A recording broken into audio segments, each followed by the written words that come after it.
Bonjour à tous. Aujourd'hui, on va voir comment factoriser un polynôme de troisième degré en connaissant l'une de ses racines. Et prenons un exemple, soit le polynôme de troisième degré suivant, x au cube, moins 4x carré, moins 7x, plus 10. Rappelons tout d'abord que pour factoriser un polynôme de troisième degré, on doit le mettre sous cette forme, x moins alpha fois x moins bêta fois x moins gamma. Alpha, bêta et gamma représentent ce qu'on appelle les racines du polynôme. Vous pouvez remarquer qu'il n'y a pas de coefficient devant x puisqu'on a un polynôme de troisième degré dans lequel il y a un 1 devant le x au cube.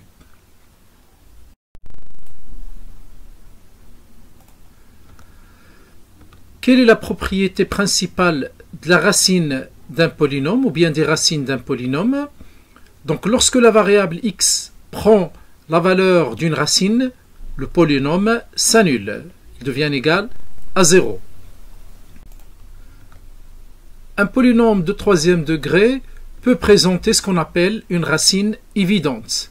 Donc c'est une valeur de alpha, de bêta ou de gamma qui est proche de 0, c'est-à-dire 1, moins 1, 2 ou bien moins 2.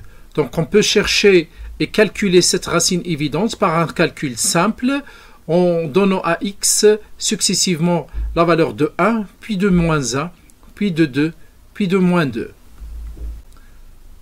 Revenons à notre exemple et prenons le polynôme x au cube moins 4x carré moins 7x plus 10 et on va essayer de le factoriser et on va commencer par chercher la racine ou bien une racine évidente. Donnons à x la valeur 1 et remplaçons dans cette expression x par 1. Donc on va trouver 1 moins 4 moins 7 plus 10 et c'est un polynôme qui s'annule, qui est égal à 0. Donc 1 représente une racine de ce polynôme. Donc on peut écrire que le polynôme de troisième degré peut s'écrire sous la forme x moins 1 puisque 1 est une racine de ce polynôme fois px. Px c'est un autre polynôme de second degré qu'on doit chercher. Donc notre polynôme de troisième degré peut s'écrire sous la forme x moins 1. 1 c'est une racine évidente qu'on a trouvée par un simple calcul. Et px c'est un polynôme de second degré qui peut s'écrire sous la forme ax carré plus bx plus c qu'on doit chercher. Donc il faut trouver les coefficients petit a, petit b et petit c. Pour cette raison, on va faire la méthode, ou bien on va utiliser la méthode suivante. Donc 1, c'est la racine évidente qu'on a trouvée dans la première étape.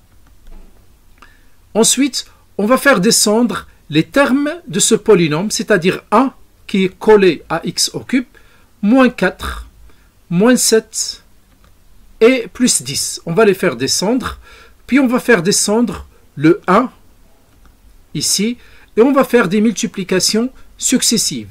Donc la racine qu'on a trouvée au départ, multipliée par 1, ça va donner 1, moins 4 plus 1, ça donne moins 3. Puis une deuxième multiplication, 1 fois moins 3, ça donne moins 3, moins 7, moins 3, leur somme c'est moins 10. Puis une troisième multiplication, 1 fois moins 10, ça donne moins 10. 10 moins 10 vont s'annuler et ça va donner 0. Donc on a trouvé ici trois termes, 1, moins 3 et moins 10. Ils représentent les coefficients du polynôme de second degré qu'on cherche. Donc on aura x carré moins 3x moins 10. Donc le polynôme de troisième degré peut s'écrire sous la forme x moins 1. 1, c'est la racine évidente qu'on a trouvée dans la première étape. Puis le polynôme de second degré qu'on a trouvé dans la deuxième étape sous la forme x carré moins 3x moins 10. Maintenant, essayons de factoriser ce polynôme de second degré. La méthode est simple. On l'a vu dans la vidéo précédente. Vous pouvez retourner pour voir les détails. On va aller un petit peu rapidement.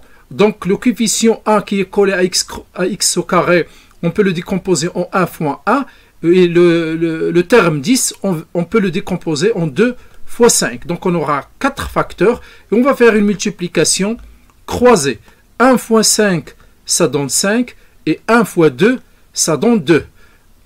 On va chercher à retrouver moins 3 à partir de 2 et 5. Donc c'est simple, on aura plus 2, moins 5 et on trouvera moins 3. Donc plus, c'est dans la première ligne, moins, c'est dans la deuxième ligne et on aura x plus 2 et dans la deuxième ligne, x moins 5. Et notre polynôme de second degré peut s'écrire sous la forme x plus 2 fois x moins 5. Donc le polynôme de troisième degré, après factorisation successive, peut s'écrire sous la forme x moins 1, facteur de x plus 2, facteur de x moins 5. À la fin de cette vidéo, je vous donne un polynôme de troisième degré, 2x au cube, plus 7x carré, moins 17x, moins 10, et on doit le factoriser par la méthode expliquée dans cette vidéo. N'hésitez pas de poster et d'envoyer vos réponses sous forme de commentaires. Je vous remercie et à la prochaine vidéo.